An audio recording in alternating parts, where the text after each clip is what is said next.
Hi అండి. నేను మీ రాజమండ్రి వంటలక్క. ఈరోజైతే పిల్లలకి ఎంతో ఇష్టమైన స్నాక్ ఐటెం కారపూస చేసి చూపించబోతున్నానండి.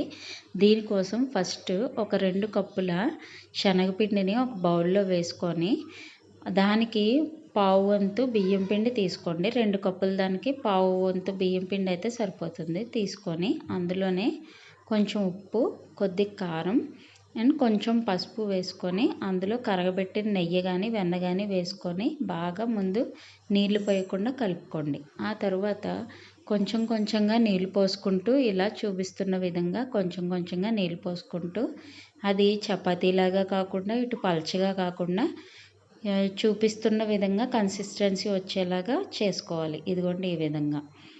ఆ తర్వాత గన్ అయితే తీసుకున్నానండి నేను. నొక్కేది కాకుండా ఇలా గన్ టైప్ తీసుకొని అందులో కారపూస జాలినైతే వేసుకొని, ఈ ముద్దని తడి చేత్తో ఇలాగా ఒత్తుకుంటూ అందులో పెట్టుకుంటే ఈజీగా వస్తుంది. తడి చేయకపోతే అంటుకుపోతుంది. ఇలా పెట్టుకున్న తర్వాత ఆయిల్ అయితే ఈలోపు కాగబెట్టుకోవాలండి. నేనైతే ఫస్ట్ ఆయిల్ పొయ్యి మీద పెట్టి ప్రాసెస్ అంతా చేసుకున్నాను. సో ఈలోపు ఈ గన్లోకి అయితే ఇదంతా ప్రిపేర్ చేసుకున్న మిశ్రమం అయితే పెట్టాం కదండి.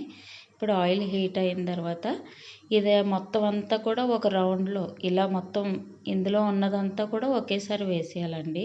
జంతికల్లా కాకుండా మొత్తం అంతా ఒకేసారి వేసిన తర్వాత ఒక సైడ్ పూర్తిగా కాలనివ్వాలండి. ఇలా నొరగలన్నీ పోయి బాగా కాలినట్టుగా తెలుస్తుంది.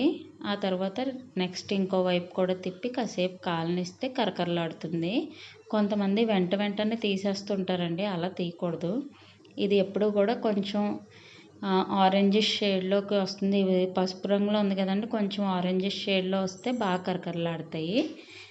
నేనైతే ఇది ఇలా ఈ విధంగా వేయించుకున్న తర్వాత ఒక ప్లేట్లోకి అయితే తీసి పెట్టుకుంటున్నానండి. ఎన్ని అయితే చేస్తానో అవన్నీ కూడా ఒక ప్లేట్లో వేసిన తరువాత చిదుముతాం అన్నమాట. సో దీన్ని ఒక ప్లేట్లో వేసుకొని ఇలాగే మరొకటి మీకు ఆ పిండితో ఎన్ని వస్తాయి అన్నీ వేసుకోండి. దాని తర్వాత వీటిని ఒక పేపర్ ప్లేట్ మీద కాసేపు ఉంచిన వెంటనే ఒక 5 మినిట్స్ ఉంచాక ఒక బౌల్లోకి వేసుకోండి. ఎయిర్ టైట్ కంటైనర్లోకి ఇలా చిదిమేసి స్టోర్ చేసుకుంటే మీకు దగ్గర ఒక 4-5 డేస్ వరకు కూడా నిల్వ ఉంటుందండి కారపూస.